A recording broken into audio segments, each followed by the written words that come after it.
All right. Good morning, good afternoon, good night, depending on what part of the world you are joining us from. My name is Alex Faust, your host of Conversations at the Edge. And today I'm very excited to be joined by Ami Kassar. This is the first time we've had him at Conversations at the Edge, and he's a new thought leader to the Growth Institute community. He is the founder and CEO of Multifunding and the author of The Growth Dilemma. He's earned national reputation as a thought leader in business finance, and he's an in-demand speaker and trusted advisor to growth-focused business leaders as he helps companies with creative and personalized funding solutions.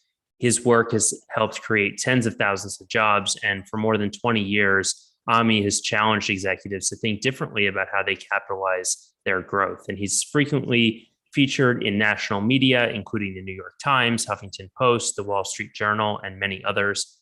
He's advised the White House, the Federal Reserve Bank, the Treasury Department on credit markets. So we're very, very lucky to have him join here today and help out our businesses understand how to capitalize our growth opportunities. So Ami, welcome to Conversations at the Edge. And where are you calling in from today? Alex, thank you. And believe it or not, I'm calling up right up the street from you, up in Ambler, Pennsylvania, not too far from you, I don't think. Unfortunate that we didn't get together to do this in person, but maybe for the next episode. Let's go. So welcome, everybody. And as a reminder, if you're here live, please feel free to type in questions into the chat. The last 10 minutes will be for you. So Ami, let's get started by talking a little bit about growth capital and how you think about deciding how big, how fast you want to grow and with how much risk. Can you kind of set the stage for us around that? Sure. So I think we all, as business owners and entrepreneurs, have an inherent tension of deciding what do we want to be when we grow up and how quickly do we want to try to go there.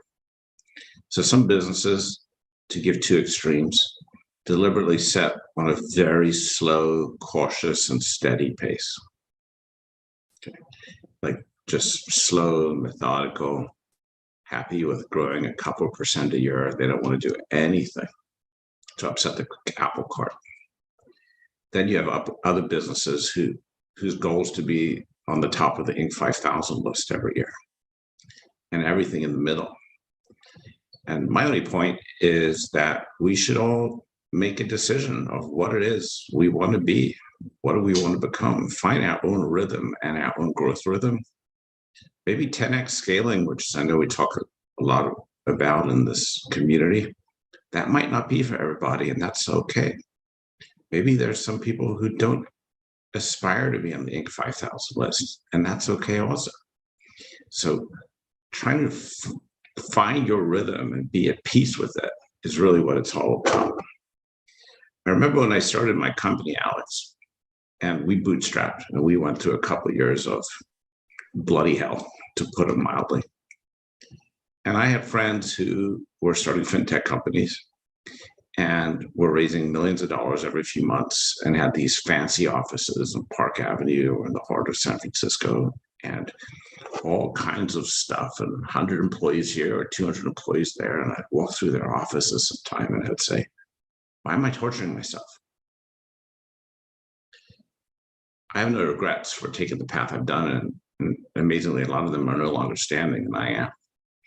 But I remember that anxiety causing me a lot of sleepless nights. And once I got to be at peace with the path I'd chosen, I felt much better. So what are some of the biggest mistakes you're seeing leaders make when it comes to kind of picking their growth path and then deciding how to finance it? Well, the one mistake is being in no man's land. And the one mistake is one day feeling you want to grow this way and the other day feeling you want to grow that way, or trying to raise $300,000 as a debt or $10 million of equity at the same time, which are two completely different objectives. So the biggest mistake perhaps is just not deciding what rhythm you makes you feel most comfortable. Is that what you mean by no man's land? Is like that area of non-deciding? Of being just like all over the place. The other thing is fundamentally, there's three ways to grow. There's one way to grow is just by cash flow. Totally okay. If that's going to make you sleep well at night. The other way to grow is with equity, and the other way to grow is with debt. They're not all necessarily mutually exclusive. But I'd say kind of early on, like, equity isn't for everybody. Decide. Equity comes with its pros and its cons. Partners can be amazing. They can be the biggest nightmare and disaster, whatever you want. So that equity versus debt choice, I think, is an important choice. Remembering that if you take equity, you just got married or got married again, you're married with that partner for the rest of the life of your business, and divorce is very expensive. And that partner and you may or may not have the same expectations. The flip side on is if you take on debt, you got to pay it back. And so you kind of have to find your comfort zone in that mix. Equity will probably let you grow faster. That maybe that's important to you. Debt will be a more methodical thing, but just remember, sometimes, more often than not, the tortoise wins the race. And so when you're working with clients, are you recommending, deciding on the capital structure based on like how comfortable you are with risk, or is it, do you recommend different types of capital for certain scenarios? It all depends on the scenario. So oftentimes when people call us, they have no idea what they need or what they want, or what they need. They haven't thought through how much money they really need and what they're trying to accomplish with it. So I remember once, sometime early on in my practice, someone called me and they said they needed $1 million. And it was complete hocus pocus math. And I said, you're probably eligible for about 150. And they said, you're full of SHIT. I just got off the phone with someone who said they can get me $1 million, no problem. And I said, cool, what are the terms? Yeah, well, they need a $25,000 deposit to help get the money and this and that. I said, well, if you want to believe them, God bless you. I'm telling you, no deposit. And you'll be lucky to get $150,000. And I never heard from them again. So you have to be careful of false promises. You also have to be sort of, what do you want the money for? And have you evaluated the cash flow, what your cash flow needs are? What are the investments you're trying to make? Are these investments or these working capital issues? That affects the structure that you're going to get. And then everything is a trade-off, right? And everyone's situation is different. You have to decide. Sometimes it's an issue of how much money. Other times it's an issue of what guarantee you're willing to do. So another story I'm going to share a couple of stories with you for whatever they're worth. One time we helped get an entrepreneur early on in our business, needed a loan. It was a cleaning company in San Jose. And we got him an offer for, I think it was $800,000 SBA loan. Interest rate was 6%. He had 10 years to pay it off. The payments were very reasonable. And it involved a lien on his house. And he said to me, hell or high water, no lien on my house. For whatever reason it was, he wasn't going to do it. Go find me whatever else you can in the market. The only other option we could get for him was a 1-year loan at 36% interest. Still with a personal guarantee, but no lien on his house. And he took the 1-year loan at 36% interest, which sadly, a couple years later, he ended up bankrupt and probably had to give up his house. And so there was somebody where his historical experiences with money or his spouses or his family or whatever it was impacting his decision-making. So these discussions are different. So there's an issue of a guarantee. Sometimes someone will come to us, again, I'm just giving examples, and they'll say they need $700,000 to make investments. And then we'll say, well, you can do that. Or if you wanted to do 350, you can get a 350 SBA loan without a lien on your house. And suddenly their math starts spinning in their head and they do the 350, which is fine. Usually you don't need as much money as you think you do. So when we're looking at that scenario, through the rearview mirror, I'm assuming it's not as simple as like, oh, you should have taken the SBA loan. What's like the learning and takeaway from kind of analyzing what happened with that unfortunate, the cleaning company? Yeah. Well, I don't think I can show it on here, but I have an image that I use in some of my presentations around the country, which is an image of the left side and the right side of the brain. And if you think about it, when we make decisions about money or risk, we do it. It's a big, fat, complicated mess how we do it. We have the spreadsheets and the models and the forecasts and the projections, which are the rational side of our brain. And then we have our feelings and our emotions and our egos and our historical experiences with money and just on the other side of our brain.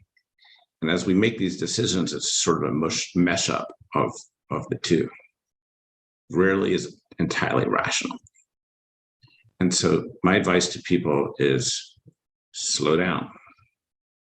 Really understand what your options are and the pros and cons of the different options, and then make a decision based on what you feel is most comfortable for you. Understanding that it could also change over time. How you feel today is likely how differently to how you felt a couple of years ago, or probably different to how you'll feel in a couple of years from now. Thank you for that. So, you're encouraging your clients to look at their P&L statements a bit differently as well, and how they're, investing for growth. Can you talk about, the profit and loss statement, and how you recommend clients look at their expenses and why? Sure. So I can share with everyone what we've done and do is, if you think about it as leaders, we are constantly making decisions about what to invest in. Big and small investments that we want to make for the future of our company. Do we hire people? Do we add marketing? Do we add sales? Do we add a location? Do we acquire a business? Do we try some new marketing? Constant decisions about what to do. So if you think about the money we spend every year, we spend some money because we have to, and other money we spend because we want to. We spend money because we have to pay the rent or the insurance or the health insurance premiums or payroll. That's money to keep the lights on. And then we spend money because we're trying to grow.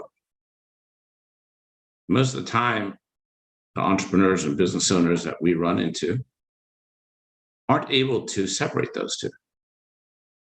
They can't tell me how much money they spent on investing in their business or trying to grow their business in the past year. And I certainly encourage all of us to look at that for the sake of understanding that. We did it. We're a fairly small business. And our number of investment capital was $300,000. And that was a big kind of aha moment for me, like, holy cow, I just put in $300,000 that I otherwise wouldn't. If I'd taken that money out, I'd have another $300,000 in my pocket. It's a lot of money. But I chose to invest it back in my business. Great. But where did it go? Can I track it? Can I understand it? To have a picture of what investments I made and how they're doing. To have information to decide that investment is great. Maybe I can double down or triple down, or that investment is really dumb. Maybe I should cut it down, etc. So I do encourage you to go through everyone to go through their P&L or their general ledger and tag their expenses as operating expenses and investment expenses. And it will give you great, I think, much insight about what to invest in. Thank you. So I'm curious, when we look at the difference between operating expenses and investing expenses, is there a percentage that you recommend a company kind of say, this is where I want my breakdown to be? Or is there a way to decide like what's best for your individual situation? I don't think there's, again, the answer is what's going to make you sleep better at night. So again, just maybe add one point that I should have added earlier. First of all, if you look at our P&L today, on top, we typically have our variable expenses tied to our cost of goods sold to the products or services that we sell. And on the bottom, we have our operating expenses. In the new P&L format I'm talking about, the variable expenses on top stay the same, and the operating expenses get divided between operating expenses and investment expenses. I think that every business, I know our number is very aggressive on what percentage of our operating expenses we're investing in trying to grow, but not everyone's like that. The first step is be able to measure it.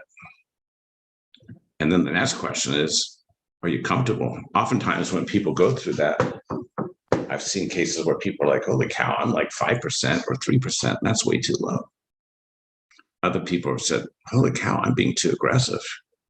Again, I don't think there's one right answer as to what your percentage should be. A lot of that depends on where you are in your life cycle and the industry that you're in. But I think it's important to be able to measure it and understand it. Do you have any tools that you recommend leaders use in terms of like tracking and measuring the performance of their investments? Yeah, so that's some tools like that are sitting in our parking lot. We don't have them today. I can tell you what we've done and we do is in our QuickBooks. And again, I'm sure there's different companies listening to this of all different shapes and sizes. We have we went in and we tag all of our expenses as investment or operating. And then the investment expenses, we put them into projects. Right. So we can take a look and say in the last 12 months, these are the 10 or so projects we invested in and what we invested in each. And then we can then use it to start making informed decisions.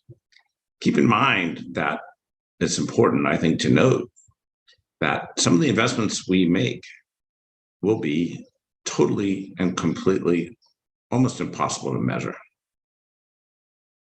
And you have to be okay with that. You might decide, I'm going to invest in employee training this year. Is that measurable? Maybe, but it'll be very hard to actually explicitly measure your direct return on that. Last year or the year before, we spent $20,000 or $25,000 rebranding our website.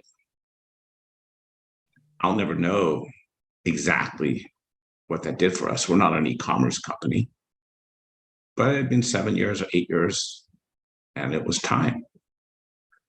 Other investments are much more measurable, like hired a salesperson, they're selling or not, put direct mail in the mail, it's converting or not. So it's a combination of both. But we also have to be okay with the uncomfort of knowing that some of what we invest in will not be measurable. So how do you take the two ideas of like, we want to track the performance of the investments, then reflect back on how that went over the last 12 years to then build out the strategy for, not 12 years, 12 months, to build out the strategy for the next 12 months? Do you have a process for kind of now, after looking backwards, now it's time to move forwards and build something out that makes sense? So there's two things. So let's take as an example our baseline budget of $300,000 for us. Now that could just as easily be $30,000 or $3 million, depending on the size of your company. So don't pay too much attention to the $300,000. what I recommend is you build a portfolio of your investments, almost like a stock market investment. And then at a minimum, on a quarterly basis, sitting down with your management team. Was this a measurable or a non-measurable investment? Some are, some aren't. It's all different. Can you track, are you happy you did it? Some are like, hell yeah, that was really smart. And if it was really smart, do you want to now, because you tested something, do you want to double down or triple down or quadruple down? Some investments will be, that was the dumbest thing I've done in a long time. Well, and there should be some of those. If some of your investments, if all your investments are raving success, you're being too conservative. You need some disasters in your list of investments. But if it was a disaster or it's not meeting expectations, do you want to keep it going or is it time to kill it? And some will be too early to tell. But sitting down with your management team, with your direct reports, once a quarter and going through these, okay. Things like, I'll give you some examples in our business. We did a Tableau project, tracking and measuring for what we're doing. It was maybe a 15K consulting bid to do it. It's it's done. I'm glad I did it. I'll never know the return on investment for it, but it gives us more visibility into the company, and that's done and over with. Another question might be, this is not a specific example, it's a specific example. We invested in some online marketing. We decided over some time, 3 months, 6 months, to kill it because it wasn't yielding the type of quality borrower that we were looking for. But I fear that a lot of growth companies or entrepreneurial companies don't do all this with a system and a process and a methodology to try, track, and decide what it is they want to invest in. So let's say we spent $300,000 in 21 now, and a lot of companies our sizes don't have great budgeting either. You're going to invest $300,000 again in 2022. What are you going to do with it? Your investment budget is another 300 grand. Where's it going to go? What are the competing priorities? How much are you going to spend on what? And you might adjust that every quarter.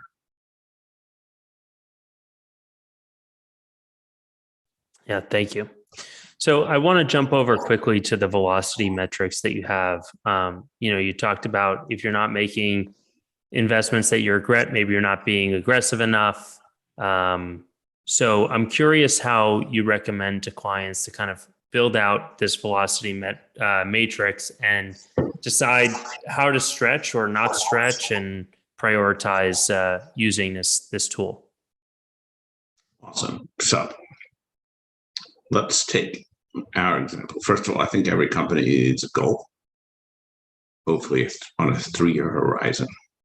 Okay. So let's say for my company, I'm picking the $300,000 as just, it could easily be $1 million or 10 million. It doesn't matter. That's our baseline case. We spent $300,000 last year. We're going to spend it again this year. That's our budget. Then, based on spending that $300,000, the things you're going to invest in, you should be able to, with some assumptions, make some guesses about what you think your business is going to look like in 3 years. The next thing I say is, okay, that's done. Now, let's go crazy. Don't worry for a minute how you're going to pay for it. But you're not going to invest $300,000 next year. You're going to invest $900,000. You're going to triple it. So now it's really a shopping spree for investments in your company. You've got $900,000 to use or you're going to lose it. So make that shopping list.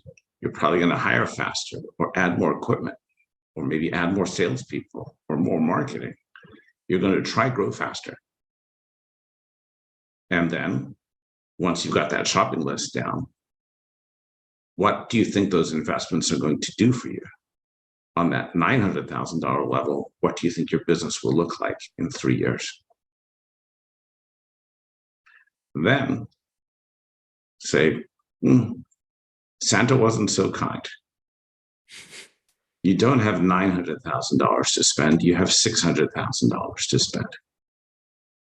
So make your $600,000 shopping list, which means you have to do a little bit of cutting. And then you have a 3, a 6, and a 9 plan, and you can see where you believe those plans are going to take you. One might take you to be a $6 million top line business. One might take you to be an $8 million top line business. One might take you to be a $10 million top line business, whatever the numbers are. So you start, then you've filled out the top half of your velocity matrix. Once that top half is filled out, the next thing you have to do is say, okay, well, shucks, money isn't free. So if I'm going to invest $900,000, how would I have to pay for that? Debt or equity or cash flow? What would it cost me? If I was going to do the $600,000, what would that cost me? And if I was going to do the $300,000, could I do it the same way I did it last year? So now you've filled out, you kind of have all the information, the risks and the benefits of 3 different growth lanes. And hopefully you can use that information to thoughtfully make a choice about which lane you want to take. Again, fast growth lane isn't always the best growth lane. In my mind, the best lane is going to be the lane that lets you sleep the best at night. That's good advice. Thank you. So we've only got about 3 minutes left, and I'd be remiss not to ask you to talk about SBA loans. I know this is one of your part of your bread and butter. So even though this is only really for the folks in the U.S., I'm curious what you think we should know about SBA loans and utilizing those as part of our growth strategy moving forward. Yeah, again, they're not for everyone. They're not for every company. And if you're not in the U.S., maybe there are growth programs, government-backed loan programs for small businesses in your country. But on a high level, the 3 big myths about SBA lending are the first place people get caught up is they think the SBA is a lender, and they're not. The SBA is a government guarantee program designed to encourage banks and some non-bank lenders to make riskier loans than they otherwise would. The second place people get caught up is thinking that the SBA stands for small, so it's not for them. But you can get up to $5 million for partner buyouts, working capital, acquisitions, growth capital. You can get up to $12.8 million for an owner-occupied real estate project, or slap a solar panel on that sucker, you can get to 25.6. And the third place people get caught up is there's so much misinformation out there about the SBA. So they assume that whatever information their lender or their bank is telling them is gospel. And that's not the case either. Keep in mind that every bank uses the program a little bit differently. And it's possible that the banker that you work with may or may not even have any incentives in their bonus structure to talk to you about SBA loans, or they work 3 buildings down the road. So SBA is great, low-cost, long-term capital. It's helped millions of businesses over the years and could be a great assistance to you as well. Awesome. Well, Ami, thank you so much for joining us for Conversations at the Edge today. One of the community members saying being able to sleep is the best advice. So I agree. Can you give me some medicine how to do that? Because I don't do it very well all the time. Well, it was great having you here today. Thank you to the community for joining us, and I'll see you all again next week. Awesome. Thank you so much.